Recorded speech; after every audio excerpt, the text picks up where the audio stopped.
The Wheel by Alan Cashdollar. Isabella's stomach twisted into knots. She wanted to say no. She wanted to turn around, walk away, and never look back. But the pressure, palpable and suffocating, was too much. With a hesitant sigh, she walked toward the wheel, her steps slow and reluctant, as if the very act of approaching it would drag her into a vortex of fate she could not escape. She signed up, her signature a hesitant scrawl, and stood before it, the crowd's expectant gaze heavy upon her like a millstone. The wheel spun. She stared at it, entranced, as it slowly came to a halt. Flashback. It was 2052, and New York City had become an ever-dividing symbol of wealth and despair, a place of stark contrasts, where the gleaming towers of the elite cast long shadows over the dilapidated streets below. The skyline glittered with promises of a future brimming with technological marvels. But the urban expanse below was a fractured landscape, the pristine towers housing the rich and powerful, the weary service workers who maintained their opulent world, and then, far beneath them, the untouchables, the dispossessed, the broken, and the forgotten. Isabella had always known her place in this hierarchy. As a student at one of Manhattan's oldest and most prestigious private schools, she rubbed elbows with the children of the powerful, the influential, and those who had everything handed to them. The school, its imposing granite walls etched with over 160 years of tradition, felt like a prison at times. It was a world she had never truly belonged to, despite the grandeur of it all. Her tuition had been made possible only through the sacrifice of her mother, who worked tirelessly for one of the elite families. She was a cog in their polished machinery, not a participant in the world of luxury she glimpsed through the windows of her friends' lives. Sophie's father was a high-powered businessman. Sheg and Tai were the sons of real estate magnates who owned vast sections of the city.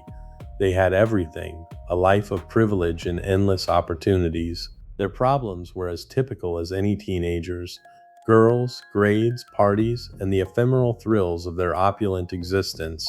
But there was always an insurmountable distance between them and Isabella, a gap she could never bridge no matter how much they laughed together, went to the movies, or spent time wandering the Upper East Side. They lived in a world where money made everything possible. She, on the other hand, lived in a world where money was a constant, aching absence. Tonight, they were out for their usual indulgences, the flashing neon lights of Times Square, the half-empty movie theater, and the fleeting joy of being young, wild, and somewhat untouchable. As they walked, bantering about films and life, they found themselves passing through a part of the city far removed from their usual stomping grounds. The area was grim, neglected, a place where the city's gleaming sheen could not reach. It was darker, dingier, and more heavily patrolled by officials, a place where danger lurked in every alley. But at the center of it, like an ominous carnival attraction, stood the wheel. A gargantuan contraption, its metal frame towering above the surrounding desolation, it promised both hope and despair in equal measure. The wheel was a twisted game where the desperate stood in line for a chance to change their fortunes with the simple spin of a wheel. It offered prizes ranging from food and clothing to life-changing wealth, but at a cost. 2 slots on the wheel bore the dreaded skull and crossbones, and should you land on one, you would be whisked away, removed from the game, and placed in the cage, a grim holding pen where the poor, the broken, and the unlucky were discarded. It was a public punishment, a macabre lesson to all who dared to take a chance. The wheel could give you everything, or it could take everything from you. Isabella's stomach churned as she spotted the wheel from across the street. It was more than just a game. It was a nightmare dressed as a spectacle. She could feel the unease in the air, a tension that clung to the streets like the stench of rot. Shag, the irrepressible joker, nudged Ty with a grin. "Hey Ty, let's give it a try, might be fun." "Yeah, let's see if we get lucky." Ty laughed, eager and fearless. Both boys pushed forward, oblivious to Isabella's silent protest. She shot a look at Sophie, whose eyes glimmered with that dangerous spark of curiosity. But Sophie was already smirking. The challenge had been accepted. No, seriously, Isabella called after them, her voice taut with anxiety. This is dangerous. You have no idea what it's like down there. But Chegg, with his usual cocky grin, swaggered up to the line. Come on, Isabella. Life's a game, right?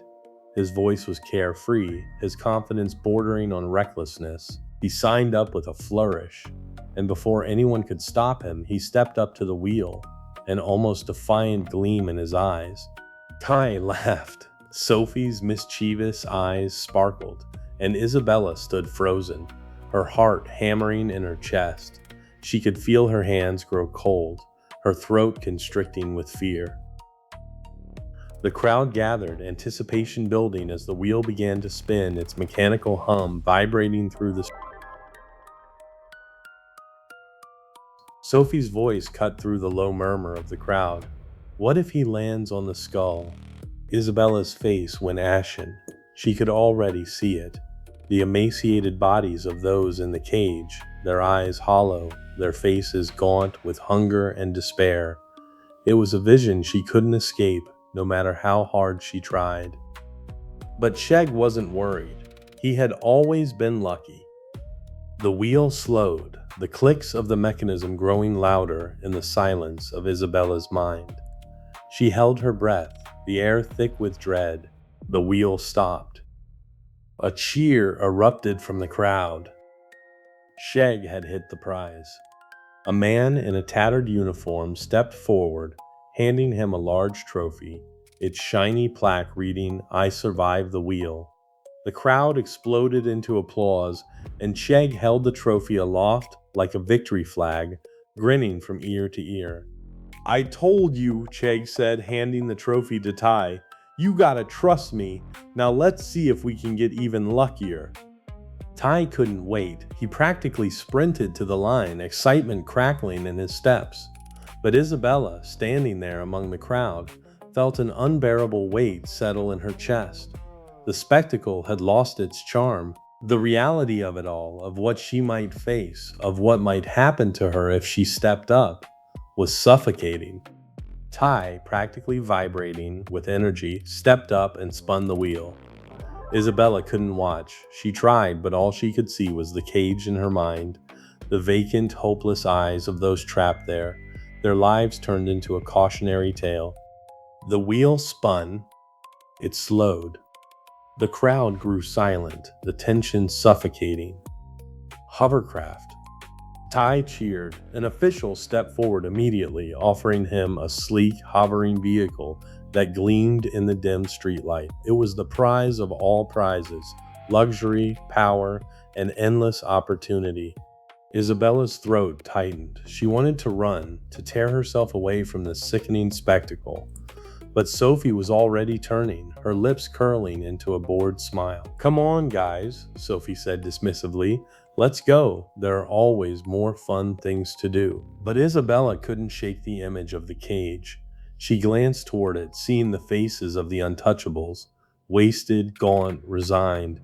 She could feel their despair gnawing at her insides. Suddenly, Sophie turned back, her smile sharp as a knife.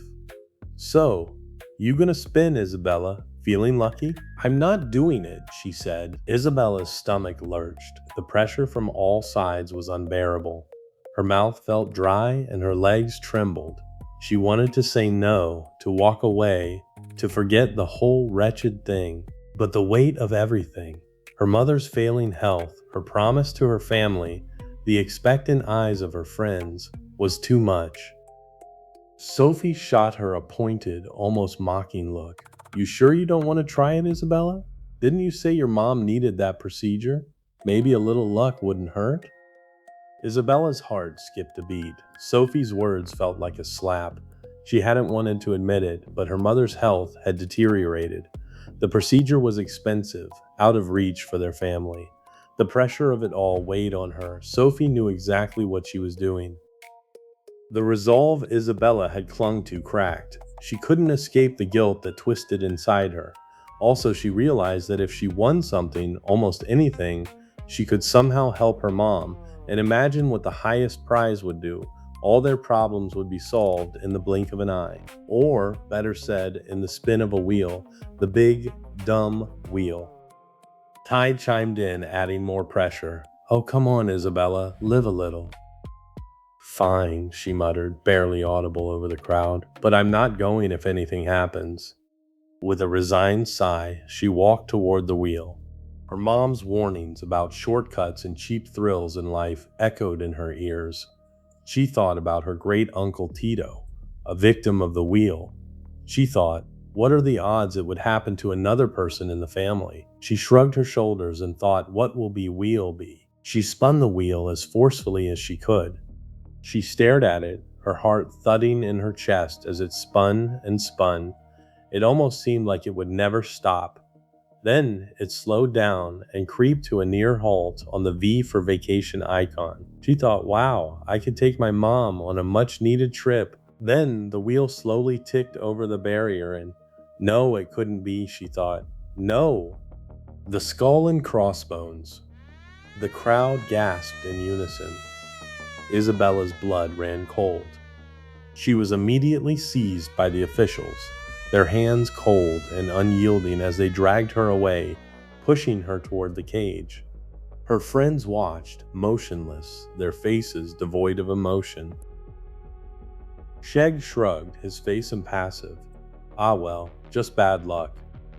Ty didn't even glance in her direction. Sophie, with an almost bored air, turned away. Come on, guys, there's always next time. Isabella's chest tightened as she was shoved into the cage, the door slamming shut behind her. Her heart pounded, the weight of everything pressing down on her. She stood there, her breath shallow, trying not to cry. She looked up through the bars, and her gaze found them, Sheg, Ty, and Sophie. They were walking away, laughing, carefree. Sophie nudged the boys, and they all laughed. Isabella's eyes welled with tears as she stood there, frozen. She had been so close.